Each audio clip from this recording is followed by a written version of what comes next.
노다지 썰전.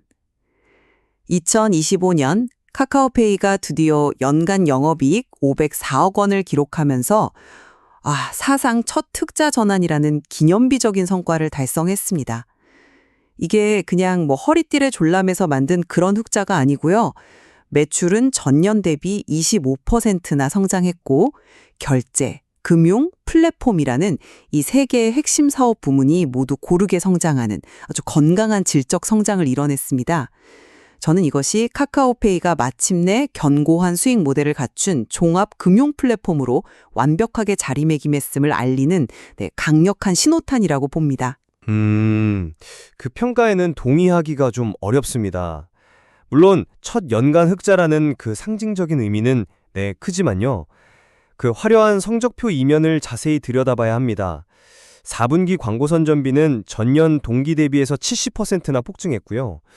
또 회사 스스로 핵심 사업인 결제 부문의 2026년 성장률을 한 자릿수 후반으로 예측하는 등 사실 곳곳에서 위험 신호가 감지되고 있거든요.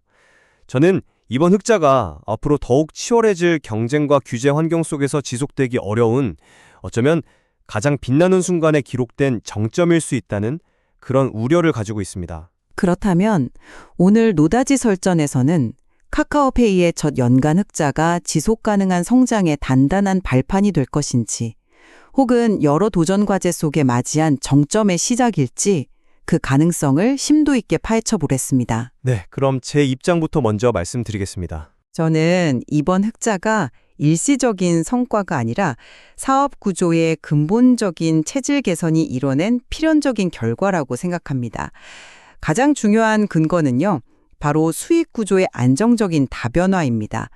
과거 카카오페이는 아시다시피 결제 수수료에 대한 의존도가 절대적이었지만 2025년 실적을 보면 금융 서비스 매출이 무려 59%나 성장하면서 전체 매출에서 차지하는 비중이 40% 육박했습니다.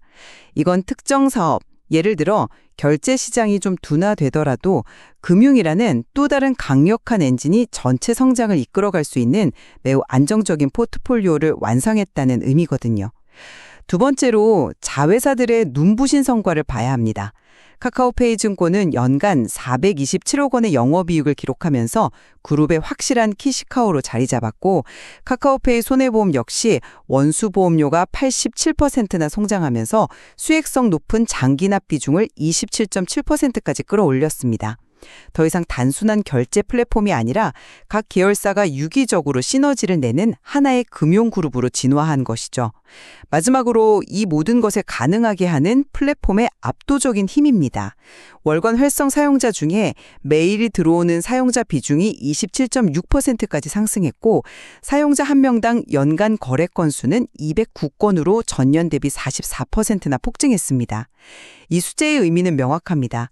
송금, 결제, 자산 관리까지 모든 금융생활의 시작과 끝이 카카오톡 안에서 이루어지는 일종의 금융 포털이 되어가고 있다는 뜻입니다. 경쟁사가 비집고 들어올 틈 자체가 사라지고 있는 겁니다.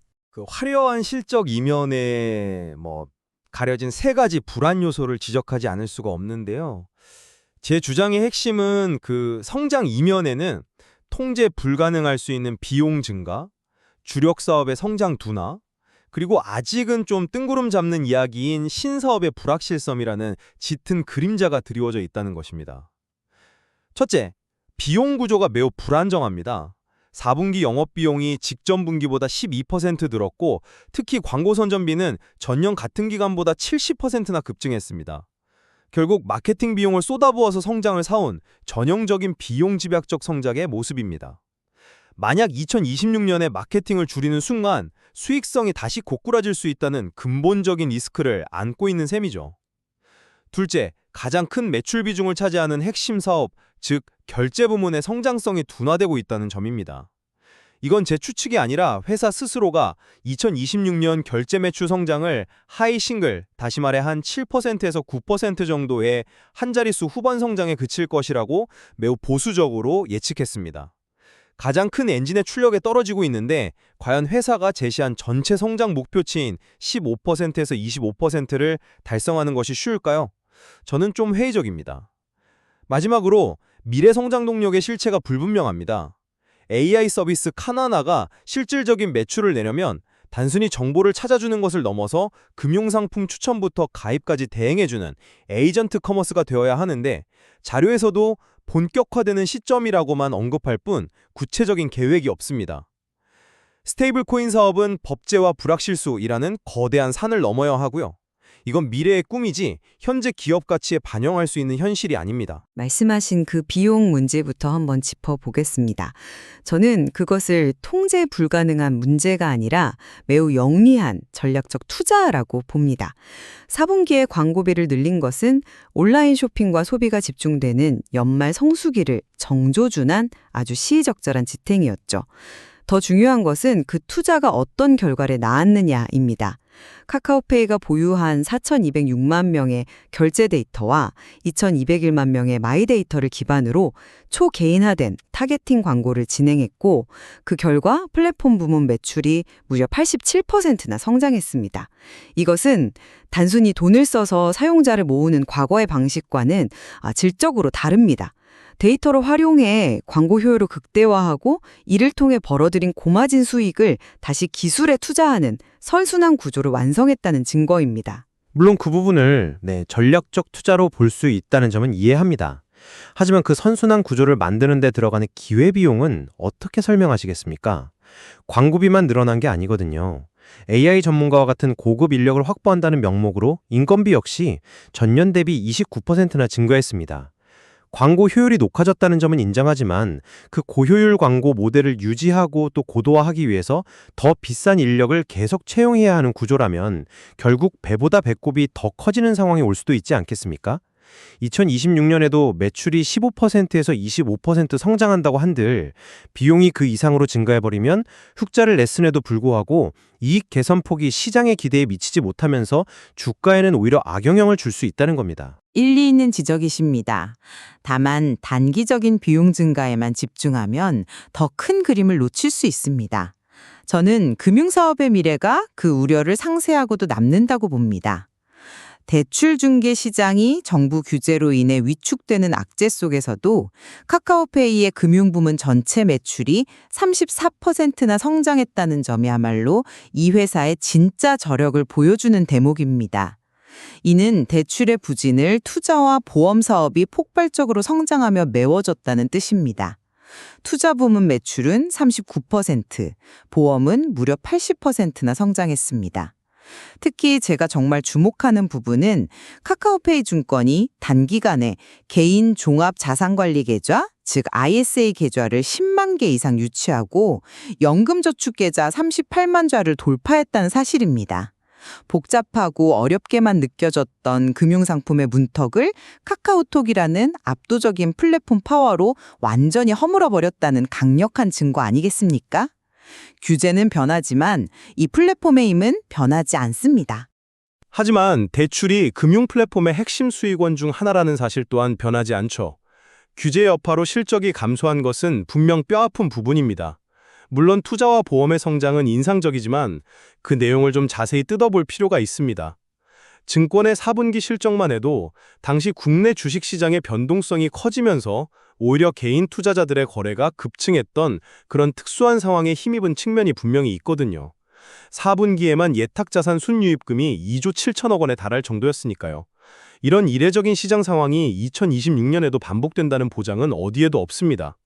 핵심 수익원인 대출이라는 한 축이 흔들리는 상황에서 다른 축의 일시적 성과에 기대어 전체 금융사업의 미래를 낙관하는 것은 너무 이르다고 봅니다. 바로 그 지점에서 미래의 기술의 중요성이 드러나는 겁니다.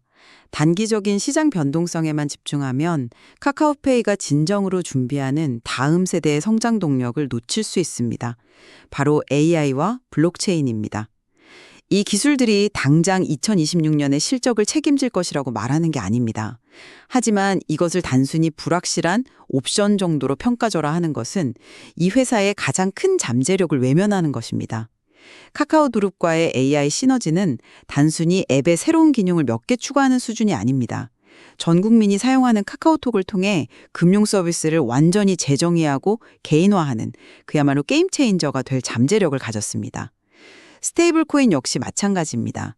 가치 변동성이 큰 투기적 자산이 아니라 결제, 송금, 정산 과정에서 발생하는 비효율을 획기적으로 줄여줄 수 있는 실질적인 사용 사례를 목표로 하고 있습니다. 법제화라는 과제가 있지만 이렇게 선제적으로 인프라를 준비하고 있다는 것 자체가 다른 경쟁사는 감히 넘볼 수 없는 강력한 해자가 될 겁니다. 그 논리에는 동의하기가 좀 어렵습니다. 왜냐하면 잠재력이 있다는 것과 그 잠재력이 가까운 미래에 실현되어서 기업 가치에 기여한다는 것은 전혀 다른 이야기이기 때문입니다. 자료에서도 명확히 언급하고 있지 않습니까? AI 카나나의 초기 버전은 정보 조회성 서비스 위주로 연동될 예정이라고요. 나만의 혜택 찾기 같은 기능이 당장 의미 있는 거래액을 만들어낼 수는 없습니다. 이게 돈이 되려면 아까 말씀드린 에이전트 커머스 단계로 진화해야 하는데 그건 언제가 될지 아무도 모릅니다. 스테이블 코인은 상황이 더 심각합니다. 법제화 불확실성이라는 말은 사실상 사업의 전제 조건 자체가 해결되지 않았다는 뜻입니다. 이것은 현재의 가치가 아니라 미래의 꿈에 가깝습니다. 투자자들은 꿈만 보고 투자하지 않거든요. 결국 투자자들이 주목하는 것은 당장 둔화가 예고된 결제 부문의 성장률을 어떻게 방어하고 비용 구조를 어떻게 안정시킬 것인지에 대한 구체적인 현실의 숫자입니다. 그 결제 부문 성장률 둔화 예측 역시 너무 비관적으로만 해석할 필요는 없다고 봅니다. 한 자릿수 후반이라는 예측은 시장의 불확실성을 감안한 매우 보수적인 목표치일 가능성이 높습니다. 카카오 모빌리티 결제 수단에 페이머니를 도입하는 것과 같은 그룹사 시너지가 아직 본격화되지 않았고 해외 오프라인 결제 시장에 NFC 기술을 도입하는 등 아직 실현되지 않은 성장 동력이 많이 남아 있습니다. 오히려 저는 이제 무리한 출혈 경쟁을 지양하고 안정적인 이익을 기반으로 다양한 신사업을 시도할 수 있는 체력을 갖췄다는 의미에서 성장 둔화가 아닌 안정적 성장 단계로의 건강한 진입으로 봐야 한다고 생각합니다. 그 다양한 시도들이 모두 성공한다는 보장은 없죠. 오히려 새로운 시도는 언제나 새로운 비용 증가를 의미할 수도 있습니다. 결국 우리는 처음의 질문으로 되돌아오게 됩니다. 2025년의 흑자가 과연 지속가능한 이익 창출 능력의 증명인지 아니면 성장을 위해 막대한 마케팅 및 인건 비용을 쏟아부은 일시적인 결과물인지에 대해서 말이죠. 저는 여전히 이익의 질적인 측면에서 후자일 가능성에 무게를 두고 있습니다. 정리하자면 2025년 카카오페이가 흑자 전환이라는 중요한 이종표를 세운 것은 부인할 수 없는 사실입니다. 하지만 오늘 논의했듯이 마케팅과 인건비 등 급증한 비용 구조, 가장 큰 비중을 차지하는 핵심 사업의 성장 둔화 가능성, 그리고 아직은 너무나 불확실한 신사업의 미래 등 앞으로 넘어야 할 산이 분명히 존재합니다. 흑자를 기록하는 것과 그 흑자를 유지하고 성장시키는 것은 전혀 다른 차원의 문제입니다. 이익 성장의 지속 가능성을 시장에 증명하는 것은 이제부터가 진짜 시작일 것입니다. 저는 다르게 봅니다. 카카오페이는 결제, 금융, 플랫폼이라는 세 개의 엔진이 고르게 성장하는 매우 이상적이고 균형 잡힌 사업 구조를 마침내 완성했습니다. 그리고 4,206만 명의 결제 데이터와 2,211만 명의 마이 데이터라는 다른 누구도 가질 수 없는 독보적인 자산을 기반으로 AI와 같은 미래 기술을 접목할 준비까지 마쳤습니다. 2025년의 흑자는 수많은 우려 속에서 피어난 일시적인 성과가 아닌 장기적인 성장의 단단한 서막을 연 것이라고 저는 확신합니다. 카카오페이의 미래에 대한 판단은 시청자 여러분의 몫으로 남겨두겠습니다. 노다지 썰전이었습니다.